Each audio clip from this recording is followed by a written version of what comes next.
So yan, good day mga ka-viewers. Mayroon akong nitong nire-repair. So ito ay isang baterya ng Barena na rechargeable.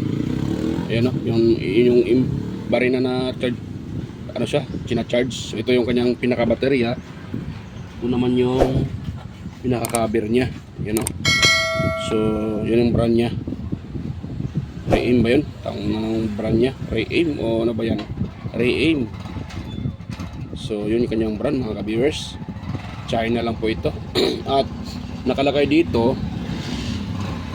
bali 1200 milliampere at 22.2 watts at 18.5 volts siya mga ka-viewers. Yan. So 1200 milliampere lang. So sa madaling salita, ito yung kanyang baterya ay ano lang to, naka series, bali 5 ata. Yan 2, 4, 5, ayan, 5 baterya pero naka-series yan lahat para maabot niya yung 18.5 volts mga ka-viewers. So reklamo ng may-ari nito ay kahit daw hindi daw halos hindi makaikot yung kanyang Barena. Yan, hindi makaikot. So nung dinala sa akin dito, dalawa yung dinala sa akin mga ka-viewers na baterya.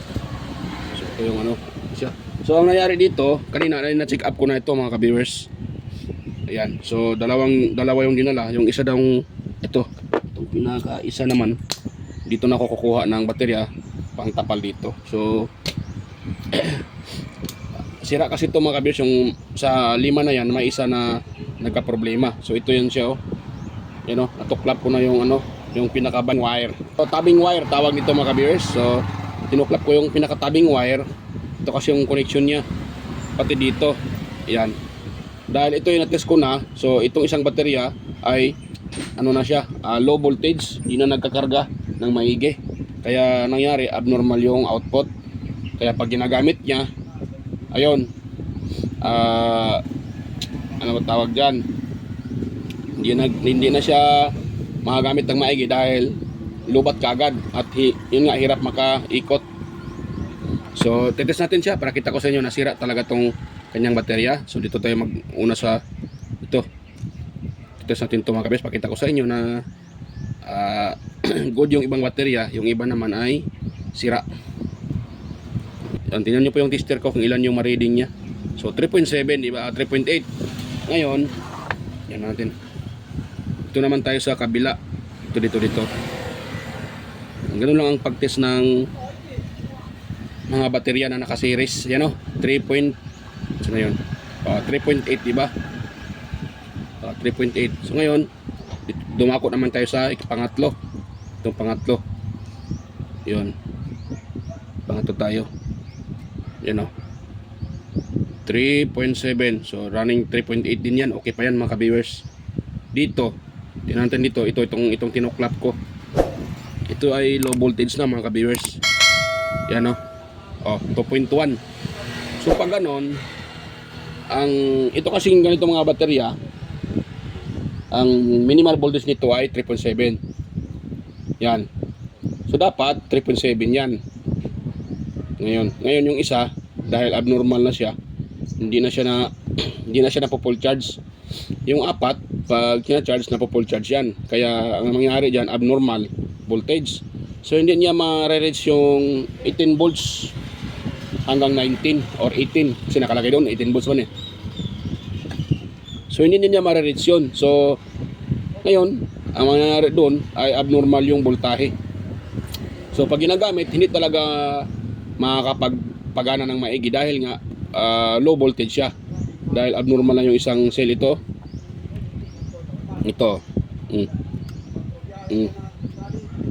Ayan So na yun.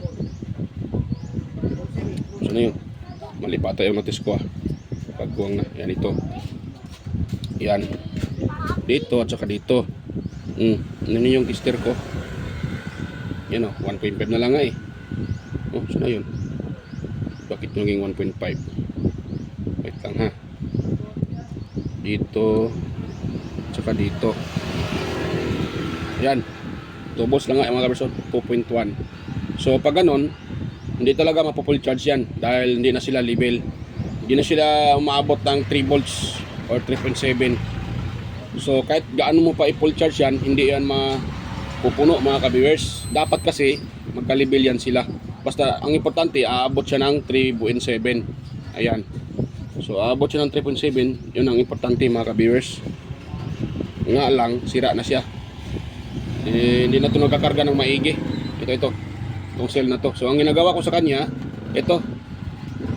Dahil babaklasin kong itong lahat, so matrabaho na. So ang ginagawa ko, ito inopen ko dito, yung yung gilid na yan. Inopen ko yan. Binusisi ko. So itutulak ko na lang yan. Ganun ko siya, oh. Yun. O, di ba? Ganun lang ang pagtanggal ng ganito. Pag isa lang yung sira o dalawa. Huwag niyo nang baklasin lahat mga ka-viewers. Pwede lang naman yan. Ayan, oh. Tapos ito ay natin dito. So mayroon akong naka-prepare dito mga ka-viewers na galing din dito, binaklas ko rin. Yan, dahil dito itong sa dulo, okay.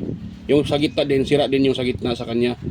So kumuha ako ng isa dito at ito na yun siya. Di bali dito na ako kumukuha ng baterya, sabi ng may-ari. Dalawa na kasi yung sa kanya eh.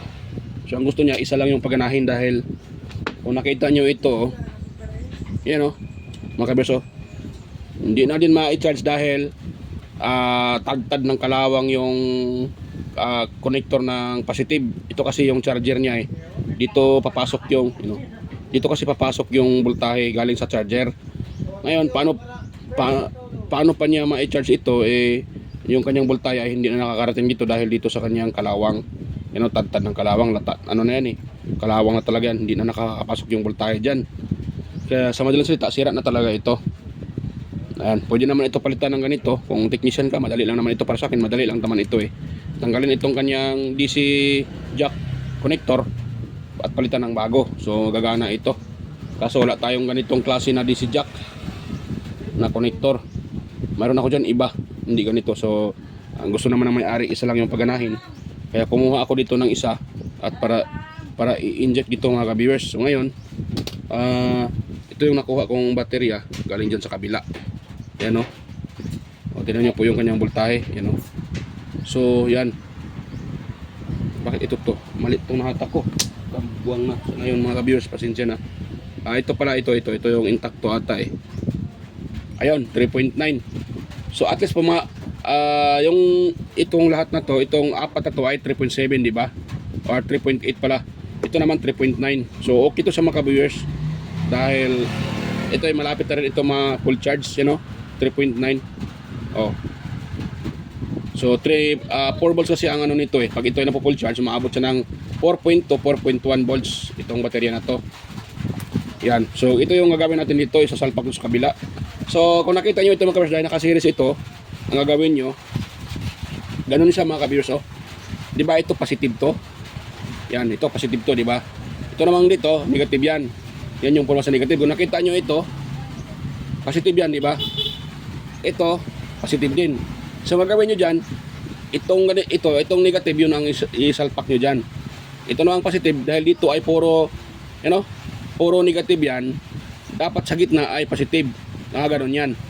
So dahil dito ay inopen ko yung sa side, so madali lang ipasok yan. Ganun nyo lang mga ka-viewers, oh. Yan o. Ganun yung kanyang seat forma.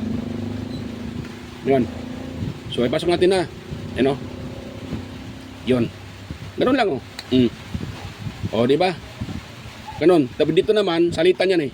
Negative, positive, negative, positive, negative. Dahil ganun yung ganyan mga ka-viewers, pakita ko sa inyo. Kung dito positive, siyempre negative yan. Yung pinaka-negative, magkukunik naman yan sa positive, tapos papunta dito hanggang negative. Yung negative naman, ito yung tabing wire niya. Magkukunik yan papunta sa positive, tapos pagdating dito, yan, negative yan. So, sila naman magkasama, dalawa. Negative to positive. So, positive naman, dito naman yan. Tapos dito naman mag-ano sa kanyang dulo ng pinaka-negative. So, negative, ito na yung pinaka-ending niya. Ito yung sunod niya. Yan o, positive. Tapos yung ending nito. Ayan o. Yung ending. Negative at saka ito naman yung positive. Ayan o. Diba? Kita nyo sa mga kabers o. Oh, pag ganun lang. Ano yung setup niya mga kabiyers? Yung pinakadulo. Kung saan ka nag-start ka ng positive, dapat ang ending niyan negative. Di ba? Kung dito ka rin sa negative, dapat ang ending niyan ay ito positive. Ganun lang ba? Kung dito ka negative, so siyempre ang ending niyan positive. You know? Kita niyo ba mga kabiyers? Ayun, ganun lang siyang so hindi na matak yan. Nakalak na tong ano ni tabing wire eh. O, di ba? So ganun lang mga ka-viewers ang pag ano ng ganito, pag repair ng ganitong klaseng baterya na naka-series lahat. So yun. So nga pala, bago tayo magpatuloy, so sa mga bago pa lang dyan sa aking channel, huwag kalimutang mag-subscribe mga ka-viewers sa mga bago pa lang dito. So sana huwag niyo pong kalimutang i-subscribe yung aking channel at huwag niyo na rin kalimutang i-share sa iba yung ating video para tayo makatulong sa mga gustong mag-DIY. At higit sa lahat, huwag na rin kalimutang mag-like. Yan. So salamat po sa inyong pag-unawa mga ka-viewers. Salamat po. So yun. Ang gagawin ko naman dito ngayon, susuldahin ko to mga ka-viewers. Yan. So hindi ko na ipakita yung pagsulda dahil madali lang naman yung pagsulda dito. So ang gagawin nyo lang, ito, tuturo ko sa inyo mga ka-viewers ha. Tulad yan oh. Dapat kikiskisan nyo. Yan o, kita nyo yung baterya, kiniskisan ko na yan. Ayan. Pati dito, kikiskisan nyo na rin. Ayan o. Ayan mga kabso. Kikiskisan nyo rin yan. Dahil pag hindi nyo kikiskisan yan, yung inyong soldering lead ay hindi basta-basta kakapit yan. So kung gusto nyo na didikit kaagad yan, yun ang gagawin nyo. Yan. Lilihain nyo lang or kikiskisan nyo yan dyan. Yan. Lilihain nyo ba? Pwede. Pati dito. Yan. Para didikit kaagad yung inyong ano, sinusulda dyan mga ka-viewers. Yan. Yun. Yun. So dumikit na siya mga ka-viewers. Tuman ako sa kabila. So pwede na yan siya mga ka-viewers. Hindi nga masyadong na ano, pero pwede na yan. Hindi yan, pwede na yan. Yan o. Oh. Pwede na yan siya mga ka-viewers. Tapos, pati itong kanyang pinaka-tabbing wire, lagyan din natin ng soldering lead mga ka-viewers. Ito. Ayan. Pwede na yan mga ka-viewers. Oh. Check ko muna kung ilang volts yung ano, makukuha natin kung yan ang ating ititest. At akin din munang ano yan, i-charge sandali. Pakita ko na sa inyo pag yan na full charge na. Meron naman akong charger dito. Hindi ko na ipakita yung pag-charge dahil mahaba video natin. Kasi kakain yun siguro yan ng mga 20 or 10 minutes or 20 minutes sa pag-charge. So ngayon, kukunin natin to ng voltahe mga ka-viewers. Ayan o. Dito tayo. Tingnan nyo pong tester ko kung ilang volts yung makita nyo naman yan o. Yan. So, inuha dito. Ito at saka dito. Ayan o. Ayun, 19. O, diba? Nakakuha tayo ng 19 volts mga ka-viewers. So, yan. Pwede na yan siya. Malapit na mag-20. O, diba? Yan. Charge ko lang na sandali. Yan. Mapapull charge na yan. So, balikan ko lang kayo pag yan po ay na-full charge na mga ka-viewers ha. So, station lang uli mga ka-viewers. I-charge ko muna yan. So, yan. So, ayan na mga ka-viewers. At the same time, na-charge ko na at na-full charge na yung baterya. Yan o. So full charge na siya. At ito naman yung ito din naman, sinulda ko kanina. Sinulda ko yan. Yan o. So pangit lang ngayon pagkakasulda. Pero pwede na yan mga ka-viewers. Yan. So goods na yan siya mga ka-viewers. Mga ka-viewers, nakita nyo naman o. Full charge na siya. So ganun lang. So bago ko muna na yan i-test mga ka-viewers ay shout out muna sa inyo mga ka-viewers, sa mga palaging sumusuporta at nanonood sa kanyang mga upload. Shout out sa mga bagong subscribers, old subscribers. Ayan, shout out sa inyo lahat. Shout out kay Sir kay Sir Liam Oxy Lopez. Shout out po kay Sir Randy Trinidad. Ayan. Kay Sir John Santiano, shout out po sa inyo mga sir. Ayan. Kay Sir Lorindo Isidro, shout out po. Kay Sir Manuel Madocon, shout out po sa inyo mga sir. Ferdinand Lopez, shout out po. Inmar Dison, Edgardo Junior Dato Talavera, Edgar Macam, Vicente Biboso Bandikilyo, shout out. Kay Donato Matias ng Trans Cavite ata. Biljan Calderon, Perde Ronquillo, ayan, Emerald Quillosa, Cesar Plistado, Anastasio Certisa, Sir Darmin, Sir Chris Legitimas, kay Sir Alfonso Puntod, ayan, shout out po sir.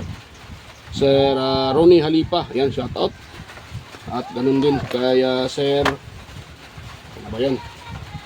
Kenneth Cañete, ayan. Nonoy Balis from Tansa Cavite, Levi Rato Kunda, Noel Di Guzman, Leo Pagaduan ng Nueva Ecija, Donato Matias, Junior Colita, Sios Gaming, Jason Priscillas, G. Praix, ayan. John Rex Sapasap, Miko Javier, ayan. Johnny Aresgado, Darrell Jan, and Mary Joylyn Badjanon, John Asibido, Joyben Pardillo, shoutout sa inyo mga sir. At ganoon na rin sa aking mga kapwa content creator, so shoutout sa inyong lahat. Kaya Master Andy Rabinutivite, Master Andy Rabinuto, ayan. Master Andy Tech, kay Idol Inting Butingting, and kay Maya Vlogs, Idol Teleteacher, ayan. TWS Jojo Tech, Ricardo Bernardo, Fix and Review, ayan. Yuda Tech TV, John P. Technician, Rodolph Oy Studio or Tech TV Official, kay Yoyong's Repair and Tutorial, kay Menes Iban Vlog, yan, ka Pilam Country Living, White Ferry, Horseshoe TV, GUG's TV, Bullet Train Channel, ayan, Soktek TV, shout out. Chris Perez Vlog, Kiri Mendoza Vlogger, Nelt Vlog, Edstech TV, GFC TV, John Tapirla TV, kay CB21 Vlogs, Bongbik TV, GT Rewinding, Capti Adventure, yan, shoutout sa inyo. At sino pa yung iba na nandito, kay Sir Aguido Florence Jr. Halin, Lynn Abailye Lifestyle, yan, shoutout. At Josh Electronics Vlog, kay Leo Tech, Inday Test TV, ayan, kay sino pa yun, Life in Japan Countryside, shoutout sa iyo idol. Ma'am, Life in Japan Countryside, Dinlins TV Vlog, Naanatanan, ayan. At kay Look the Great, ayan. Foodie Expert, Nature Sound, ayan. Island Store Mix Vlog. Sino pa yung iba? At kay Master Goyets Kalikot, shout out. EQC TV, 3M Vlog, ayan. Darwin Tech, Farmer Boy TV, Roger Cedric, DJ Linmix TV, DJ Disco Hunter, Miss Jamie Balina, DJ MX Vlog.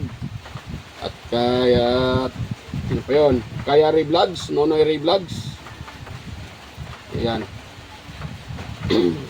At kay Linelja Jobudiso, Nanay Ruby Channel, Danny TV Vlogs, Wild Boys na Bulastog, Rickman Vlog, ayan, shout out sa iyo. Brother Joey Music, yan. So yan.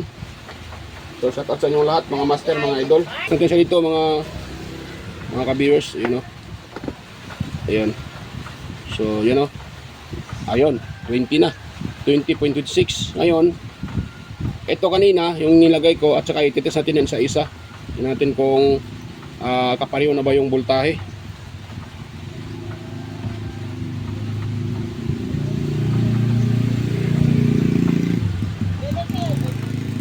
Ayan o, 4 volts. Ayan, 4 volts, di ba? So dito, ito. Ayan, 4 volts din mga ka-viewers. Dito, dapat 4 volts dito. Ayan, 4 volts din mga ka-viewers. Dito, dapat ito ay 4 volts din. Ayan, 4 volts din. Pinakalas mga ka-viewers, dapat 4 volts dito. Ayan, 4 volts din. So goods na mga ka-viewers. Okay na. So nata-charge na siya. So seamless lang ng voltahe. Yan, hanggang dito lang mga ka-viewers, at sana mayroon kayo nakuha ang kunting idea. So huwag niyong kalimutang mag-subscribe at huwag kalimutang i-share sa iba yung ating video. At huwag kalimutang mag-like sa ating video din para ganahan pa tayong mag-upload ng ganitong mga klaseng content. So ayan, bye-bye na mga ka-viewers. Kita-kita tayo ulit sa aking next na mga upload. So bye-bye po mga ka-viewers.